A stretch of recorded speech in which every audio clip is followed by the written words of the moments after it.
क्या वर्जिश करना है आपकी शुगर को कंट्रोल कर सकता है? तो इस बात का जवाब लेने के लिए हम इस टॉपिक को स्टार्ट करते हैं। मेरा नाम डॉक्टर ताबिश शौकत है। मैं फार्मासिस्ट हूँ, हेल्थ कंटेंट क्रिएटर हूँ। मेरे ब्रांड का नाम सस्ती दवाई है। मेरी वेबसाइट का नाम sastidawai.shop और sastidawai.pk है। तो हम स्टार्ट करते हैं इस टॉपिक को। क्या आपका वर्जिश करना आपकी शुगर कंट्रोल कर सकता है? अगर मैं जिम जाता हूँ, आप में से कई लोग जिम जाते होंगे, वॉक करते होंगे और ये सोचते होंगे कि उन्हें दवाई की जरूरत नहीं है। चलिए आज इस चीज का जवाब ढूंढने की कोशिश करते हैं, बिना किसी ऐसी बात के जो माशरे में है लेकिन आप उसको मिथ समझते हैं, लेकिन रियलिटी से उसका कोई ताल्लुक नहीं है। सबसे पहले देखिए आपकी बॉडी के अंदर वर्जिश का आपकी बॉडी में रोल क्या है। सबसे पहले ये समझ ले, एक्सरसाइज इंसुलिन को ज्यादा इफेक्टिव बनाती है। अगर आप वॉक करते हैं या अपनी बॉडी की मूवमेंट्स को बढ़ाते हैं तो इंसुलिन आपकी बॉडी में अच्छी तरह यूटिलाइज करती है ग्लूकोज को, जिससे कि आपकी बॉडी एक नॉर्मल स्टेट में रहती है, एक हेल्दी पर्सन की तरफ आप जाने जाते हैं। मसल जब काम करता है तो ग्लूकोज को ब्लड से डायरेक्टली यूज कर लेता है, मतलब कि आपको इंसुलिन की जरूरत नहीं होती उस टाइम जब आप एक्सरसाइज कर रहे होते हैं, उस दौरानी के अंदर। ये बात आपको समझने की जरूरत है। इस वजह से ये चीजें मैटर करती हैं कि आप अपनी बॉडी को कितनी मूवमेंट दे रहे हैं। रेगुलर मूवमेंट से इंसुलिन रेजिस्टेंस कम हो जाती है। उस सूरत में फर्ज करें आपकी बॉडी में इंसुलिन बन तो रही है लेकिन काम नहीं कर रही, लेकिन आप इस सूरत हाल को इंसुलिन रेजिस्टेंस कह सकते हैं। और अगर वॉक की तरफ आप जाते हैं तो उस वॉक से क्या होगा, आपको इस रेजिस्टेंस को जिसमें इंसुलिन है काम नहीं कर रही, बेहतर करने में मदद मिलेगी और आपकी बॉडी नॉर्मल स्टेट में आ सकती है और ये प्री डायबिटिक के लिए ज्यादा सूटेबल होता है। लेकिन क्या ये अकेला फैक्टर काफी है? तो चलिए इस बात को एक्सप्लोर करते हैं। बात याद रखनी है, डायबिटीज कंट्रोल इक्वेशन क्या है। तो टाइप 2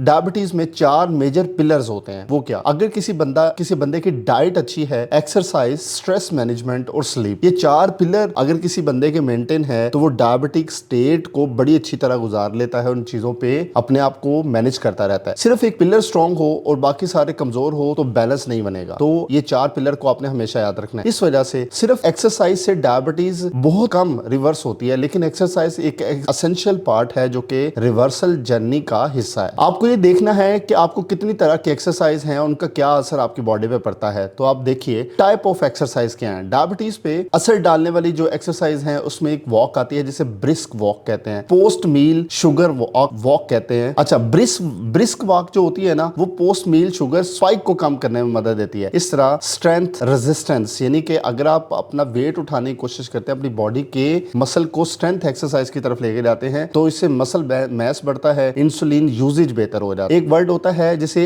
HIT कहते हैं, हाई इंटेंसिटी। तो ये क्या करता है, फैट लॉस और मेटाबॉलिज्म बूस्ट करने में मदद देता है। फिर आता है योगा और स्ट्रेच, तो ये स्ट्रेस हार्मोन को कम करने में मदद देता है, जिस हार्मोन का नाम है वो है कॉर्टिसोल। तो चलिए एक आइडियल कॉम्बो बनाने की कोशिश करते हैं। रोजाना अगर 30 मिनट आप वॉक करते हैं, वीक में 2 से 3 दफा रेजिस्टेंस ट्रेनिंग करते हैं, वॉक आफ्टर ईच मेजर मील करते हैं, एक्सरसाइज के फवायद अगर आप जान जाते हैं तो ये आपकी बॉडी के लिए बेहतरीन तरह से काम करेगा, जो कि मैं आपको बताने की कोशिश कर रहा हूँ। इन सारी चीजों के फायदे आपको क्या हो सकते हैं जो मैंने आपको ऊपर बताए, पहले भी बताया फिर बताता हूँ। इंसुलिन रेजिस्टेंस कम होती है, शुगर लेवल कंट्रोल होता है, मूड बेहतर होता है, वेट लॉस में मदद मिलती है। और इसकी लिमिटेशन क्या है, अगर डाइट हाई कार्ब्स और शुगरी है तो एक्सरसाइज का फायदा कम हो जाता है। ये आप सारे डायबिटिक लोगों को पता है। ओवरवेट और ओबेस लोग सिर्फ एक्सरसाइज से फास्ट रिजल्ट नहीं ले पाते, इस वजह से उनको देखना है कि उनको 4 पिलर पे अमल करना है। कुछ लोग फिजिकली एक्टिव होने के बावजूद अनकंट्रोल्ड डायबिटीज होते हैं क्योंकि वो ज्यादा नींद पे कंप्रोमाइज कर रहे होते हैं, स्ट्रेस की तरफ जाते हैं, और उनके जीन्स भी इसी तरह होते हैं जो कि उन्हें विरासत से मिल रहे होते हैं। सिर्फ वॉक करना काफी है? इस बात का जवाब है बिल्कुल नहीं, हर केस में नहीं, क्योंकि 4 पिलर मैंने आपको बताए, एक पे भी काम कर रहे हैं, 3 पे काम नहीं कर रहे तो नुकसान होगा। 3 दफा आप 10 से 15 मिनट वॉक करें, स्पेशली खाने के बाद, और अपनी डाइट को लो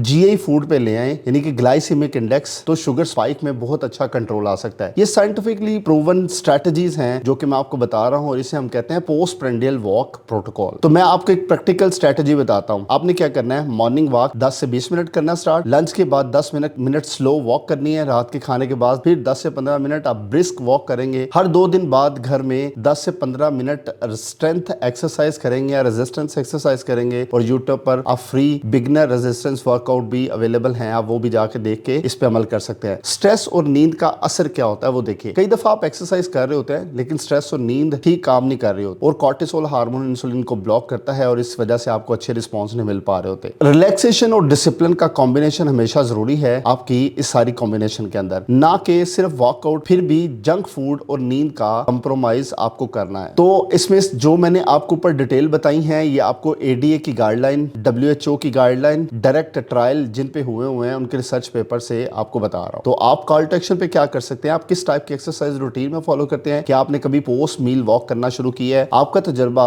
जो भी है आप कमेंट के अंदर बता सकते हैं, ताकि मुझे भी पता चल सके आप डायबिटीज के अंदर अपने आप को किस तरह मैनेज कर रहे हैं। तो आज के हमारे बात का जो कंक्लूजन है वो बिल्कुल यही है कि सिर्फ वॉक करना डायबिटीज कंट्रोल या डायबिटीज मैनेजमेंट में काफी नहीं है, को हमेशा 4 चीजों पे अमल करना है, वो मैंने आपको डिटेल वीडियो में बताया। तो मैं आपको शुक्र गुजार हूं। अल्लाह हाफिज।